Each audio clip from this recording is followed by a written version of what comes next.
हम छोड़ेंगे नहीं, भारत में इलेक्शन कमीशन दिखेगा नहीं, ढूंढ के निकालेंगे, हे कुण्या गँगस्टारचे वाक्य नाही आहेत. हे आहेत वाक्य भारताच्या विरोधी पक्षनेत्याचे, लोकसभेच्या राहुल गांधींचे.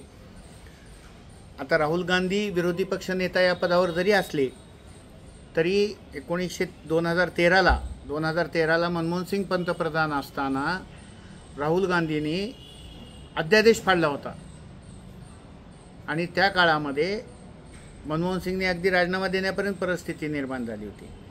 हेच राहुल गांधी काँग्रेसचा पराभव झाला म्हणून सरळ पक्षाध्यक्षपदाची जबाबदारी टाळून सोडून दिलं, पक्षाध्यक्षपदाची जबाबदारी पद सोडलं आणि सगळ्यांनी ठराव केला काँग्रेस कमिटीनं की पक्ष अध्यक्षपद तुमच्याकडे राहू द्या, तर मी मुळीच घेणार नाही असं सांगण्यात आलं. त्याच्यानंतर मग सोनिया गांधींना प्रभारी अध्यक्षपद स्वीकारावं लागलं. त्या काळामध्ये कुजबूज अशी होती की जबाबदारी टाळून पळून गेले. हे सातत्यानं अशा पद्धतीचे स्टेटमेंट हे करतात आणि आत्ता महाराष्ट्राच्या निवडणुकीमध्ये त्यांनी स्टेटमेंट केलं की महाराष्ट्रामध्ये वोटर लिस्ट खोटी होती, महाराष्ट्रामध्ये खोटं मतदान झालं, महाराष्ट्रामध्ये निकाल फिरवले गेले, पर्सेंटेज वाढवलं गेलं, असे अनेक आरोप केले. त्या काळात त्यांनी हेही सांगितलं की पुढचा नंबर बिहारचा आहे. म्हणजे त्यांनी ठरवून टाकलं आहे, त्यांच्या लक्षात आलं आहे की सरकार आपल्याला बनवता येणार नाही आणि कुठलेही राज्य आपल्या हातात राहणार नाही. अशा परिस्थितीमध्ये कुणाला टार्गेट करायचं? संवैधानिक संस्था, एकीकडे संविधानाच्या गप्पा मारायच्या आणि दुसरीकडं संविधानिक संस्था ज्या आहेत अशा वैधानिक संस्थेवर आरोप करायचे. निवडणूक आयोगाला चक्क धमकी देण्यापर्यंत त्यांची मजल गेलेली आहे. आता महाराष्ट्राच्या निवडणुकीच्या निकालानंतर त्यांनी बिहारचा विषय त्या काळातच केला होता. त्या काळामध्ये मध्य प्रदेशचा निकाल लागला, त्यांच्या विरोधात गेला, महाराष्ट्राचा निकाल लागला, त्यांच्या विरोधात गेला आणि मग त्यांच्या लक्षात आले की आता बिहार आहे आपल्याला मिळत नाही आणि मग निवडणूक आयोगावर चक्क त्यांनी चोरीचा आरोप केला आहे. मतांची चोरी हा शब्द आहे, मतांची चोरी. आणि निवडणूक आयोगाच्या कर्मचाऱ्यांना अशी धमकी दिली आहे की तुम्ही कुठेही जा, तुम्हाला मी सोडणार नाही.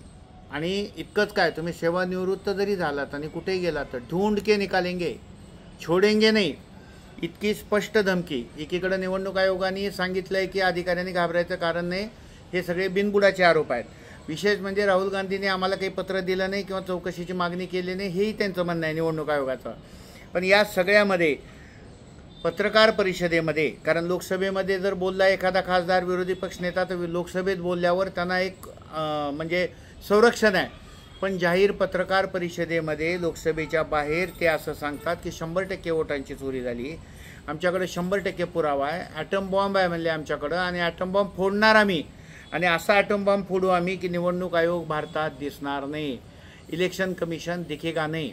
तर आत्ता हा व्हिडिओ करताना मला असं वाटतंय की राहुल गांधींनी विरोधी पक्षनेत्याचे सगळे डेकोरम प्रोटोकॉल सोडून दिलेत आणि निव्वळ एखाद्या गँगस्टारसारखे छोडेंगे नाही, ढूंढ के निकालेंगे, इलेक्शन कमिशन इंडिया में दिखेगा नहीं, हे सगळे जे स्टेटमेंट आहेत याला कायदेशीर स्वरूपामध्ये हा चक्क गुन्हा आहे. एका संस्थेला, एका वैधानिक संस्थेला दादागिरी करणं, दबावात आणणं, कुठलाही पत्रव्यवहार न करता प्रेसमध्ये जाऊन लोकांच्यामध्ये बदनामी करणं.